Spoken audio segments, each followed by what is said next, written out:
Este é um trabalho voluntário, sem fins lucrativos, que oferece livros gravados em MP3 para aqueles que não têm condições de ler livros impressos. Para ouvir este e outros livros gratuitamente na íntegra, acesse nosso canal e leia as instruções na aba Sobre.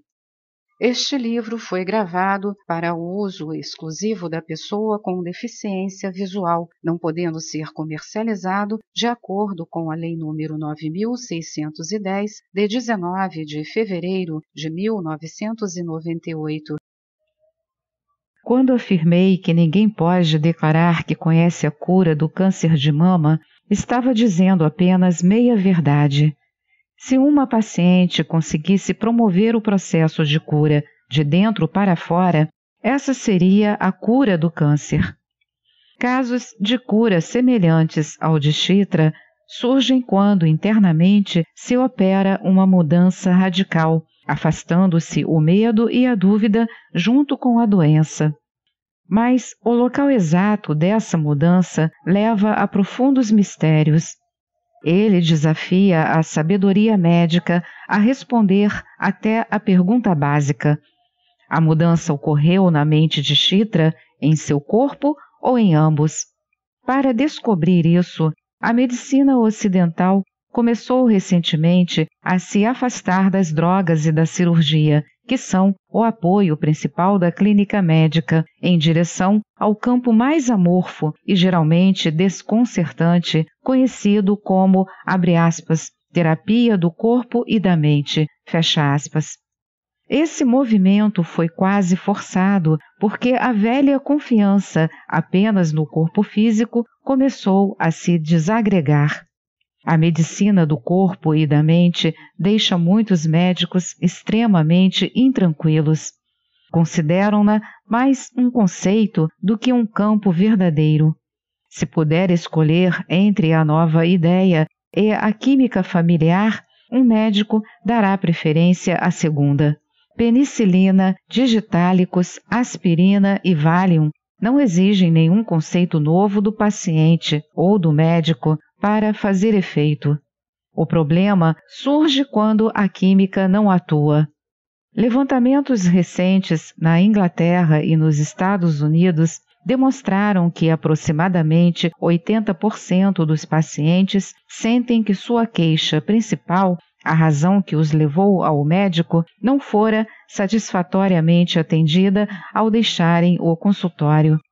Estudos clássicos, datados do fim da Segunda Guerra Mundial, mostraram que os pacientes saíam do hospital da Faculdade de Medicina de Yale mais doentes do que no dia em que haviam chegado ali. Esses estudos correspondem a outros semelhantes que demonstraram que os pacientes com queixas de doenças mentais sentiam-se melhor enquanto estavam na lista de espera para uma consulta com o psiquiatra do que depois, quando eram realmente atendidos por ele.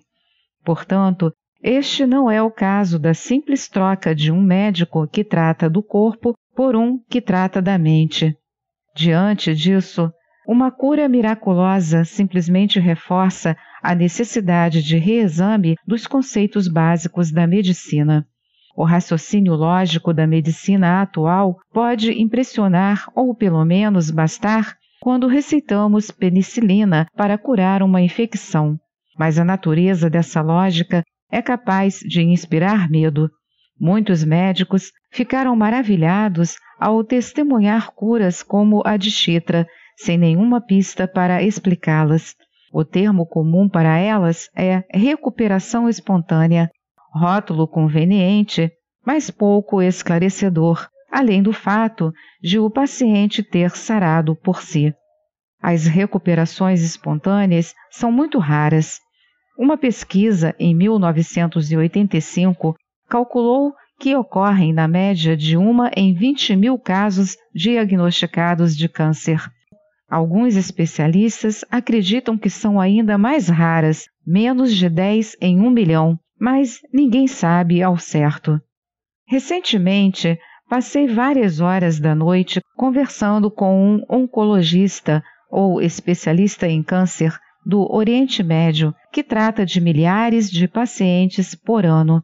Perguntei-lhe se conhecia algum caso de recuperação espontânea.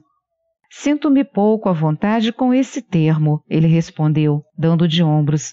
Tenho visto tumores regredirem completamente. É muito raro, mas acontece.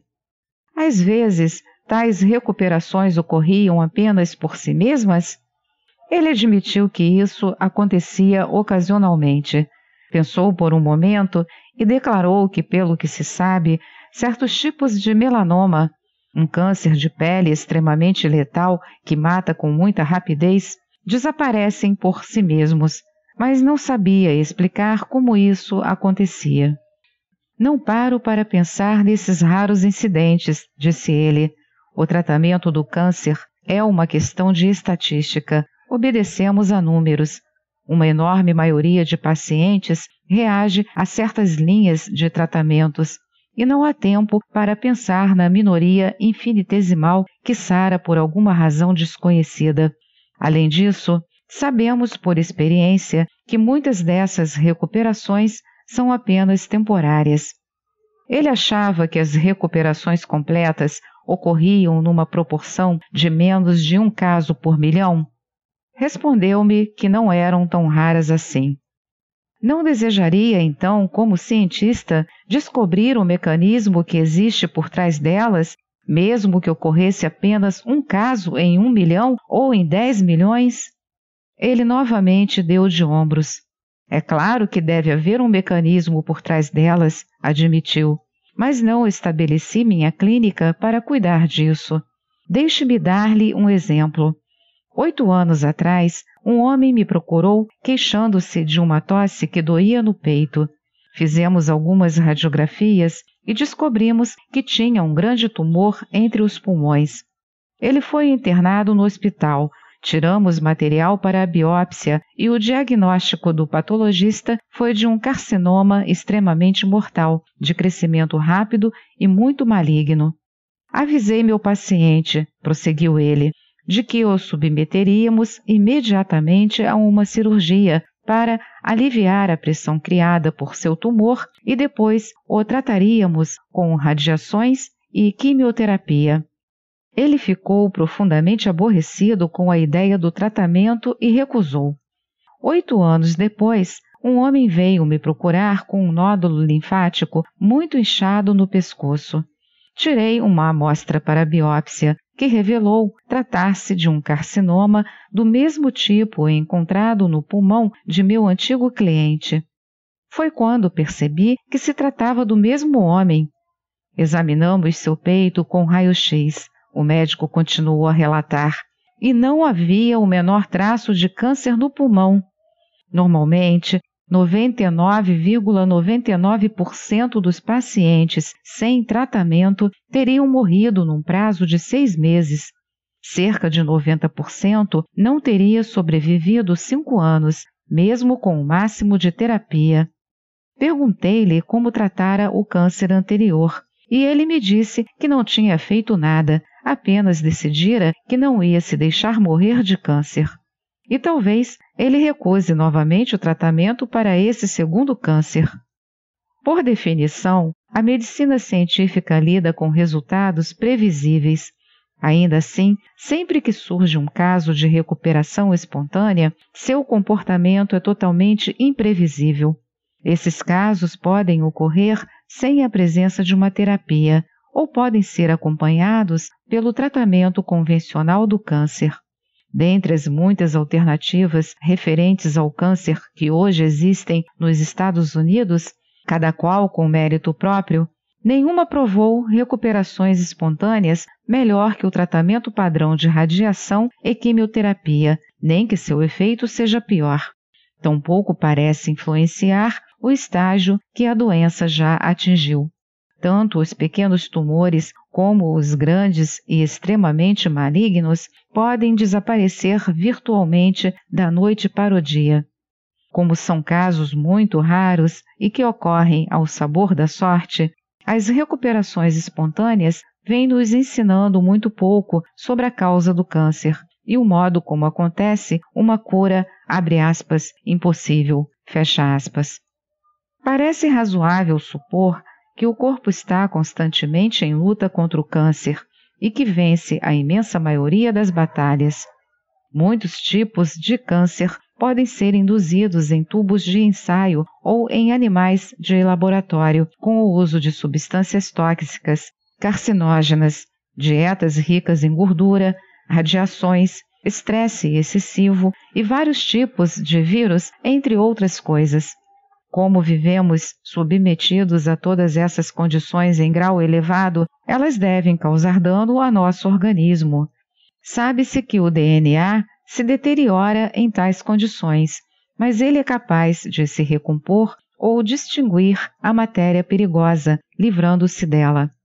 Isso significa que tumores ainda no estágio inicial podem ser percebidos e frequentemente combatidos pelo organismo. Se ampliarmos a escala desse processo, teremos o, abre aspas, milagre, fecha aspas, de uma recuperação espontânea. Na realidade, não se trata de um milagre, de modo nenhum, mas de um processo natural que ainda precisa ser explicado, do mesmo modo que a cura da pneumonia pela penicilina seria considerada miraculosa se não pudéssemos explicá-la por meio da teoria do germe da doença. O fato é que o mecanismo oculto nessas curas milagrosas não é místico nem fortuito, portanto merece ser investigado. Na prática comum, depois do milagre, o médico volta à rotina de sempre, que inclui os conceitos habituais. Mas até esses, que compõem o material de trabalho da Faculdade de Medicina, foram deformados. Para dar apenas um exemplo, desde que passou a ser considerada um campo de pesquisa científica racional, a medicina tem aceitado a degeneração das funções cerebrais nos idosos como uma ocorrência natural. Essa deterioração foi toda documentada com, abre aspas, tristes, fecha aspas, descobertas. Quando envelhecemos, nosso cérebro se atrofia, fica mais leve e perde milhões de neurônios a cada ano. Temos o máximo suprimento de neurônios aos 2 anos e aos 30 o número deles começa a diminuir. A perda de cada célula cerebral é permanente, já que os neurônios não se regeneram. Baseado nesse fato tão conhecido, o declínio da capacidade cerebral parecia cientificamente aceitável. Triste, porém inevitável, o envelhecimento leva obrigatoriamente à falta de memória, à diminuição da capacidade de raciocínio, ao enfraquecimento da inteligência e sintomas correlatos. No entanto, essas suposições consagradas pelo tempo agora provaram-se errôneas. Pesquisas meticulosas com idosos saudáveis, comparadas às que a medicina realizava habitualmente com pessoas idosas, doentes e hospitalizadas, revelaram que 80% dos americanos sãos e sem distúrbios psicológicos, como solidão, depressão ou falta de estímulo externo, não sofrem significativa perda de memória ao envelhecer. Pode diminuir a capacidade de reter novas informações, o que explica o fato de pessoas idosas esquecerem números de telefone, nomes e perambularem pela casa à procura de objetos. Mas a capacidade de recordar antigos acontecimentos, a chamada memória distante, na realidade até melhora. Uma autoridade em envelhecimento costuma citar Cícero, abre aspas, nunca vi um velho que esquecesse onde seu dinheiro estava escondido, fecha aspas. Nos testes de pessoas com 70 anos de idade comparados aos de jovens de 20, os velhos conseguiram melhores resultados nessa área da memória. Depois de terem treinado diariamente por alguns minutos, o que chamamos de memória recente, os idosos quase alcançaram os jovens, que estavam no auge de sua capacidade mental. Talvez a plenitude da vida deva ser prolongada. O segredo, como quase todo o resto do declínio, abre aspas, natural, fecha aspas, da velhice, depende dos hábitos mentais, e não do conjunto de circuitos do sistema nervoso. Enquanto uma pessoa se mantiver mentalmente ativa, continuará com a mesma inteligência da juventude e da idade madura. Todo mundo continua perdendo mais de 1 bilhão de neurônios durante a existência, numa média de 18 milhões por ano. Mas essa perda é compensada por outra estrutura, os filamentos cerebrais semelhantes a ramos chamados dendrites, que ligam as células nervosas umas às outras. Toda célula nervosa costuma apresentar um formato bastante individual, mas possui um núcleo típico, bulboso, de onde se irradiam braços finos como um polvo. Esses braços, ou axiônios, lembram árvores, e os primeiros anatomistas os batizaram de dendrites, que em grego significa árvore. Seu número varia desde menos de 1 dúzia a 1000 por célula, servindo de pontos de contato para que um neurônio envie sinais a seus vizinhos. Com o crescimento de novas dendrites, um neurônio pode abrir mais canais de comunicações em todas as direções, como um painel telefônico distribuindo novas linhas. Não sabemos como um pensamento é realmente formado entre as células cerebrais ou como se interrelaciona esse vastíssimo número de ligações com milhões de dendrites se unindo em certos pontos principais do corpo, como o plexo solar, sem falar dos bilhões e bilhões do próprio cérebro. Contudo, experiências demonstraram que novas dendrites podem se formar durante a vida toda, até a idade avançada.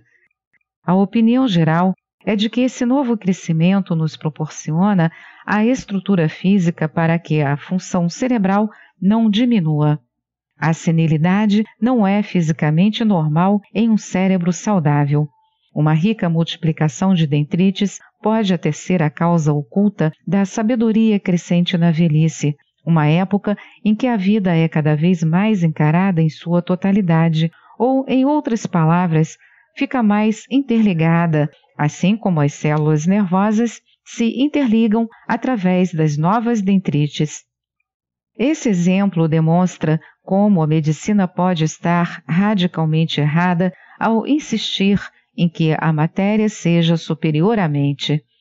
Pode ser verdade que uma célula nervosa crie pensamentos, mas é igualmente verdadeiro que o pensamento cria células nervosas. No caso das novas dendrites, é o hábito de pensar, de recordar e manter a atividade mental que cria o novo tecido. Mas essa não é uma descoberta isolada. Curiosamente, logo que o conceito de uma nova velhice pareceu razoável aos olhos dos médicos, muitas formas de degeneração começaram a ser encaradas de outro modo. Por exemplo, enquanto você praticar exercícios, a musculatura de seu corpo não enfraquecerá e sua força não diminuirá durante a vida, apesar de haver um lento declínio de energia. Você pode treinar para uma maratona aos 65 anos, contanto que esteja em boa forma física e treine sensatamente. Do mesmo modo, seu coração muda com a idade e torna-se menos elástico, bombeando menos sangue por batida. Mas as doenças coronárias e o endurecimento das artérias, até poucas décadas atrás considerados normais na velhice, agora também podem ser evitados, dependendo da alimentação e do estilo de vida. Outro mal da velhice, os derrames cerebrais, diminuíram em 40% durante a última década, graças ao melhor controle da hipertensão e à diminuição de gordura na dieta alimentar. Grande parte dos males senis ditos inevitáveis foi explicada pela deficiência de vitaminas, por uma dieta alimentar pobre e pela desidratação. O resultado global dessas descobertas levou à drástica mudança no enfoque da velhice. Um resultado menos evidente, porém, é o de que todo o organismo, em qualquer fase da vida, precisa ser repensado. Esta é mais uma edição do canal Livros Falados Voz Humana. Que o bem, o bom e o belo se multipliquem em benefício das criaturas.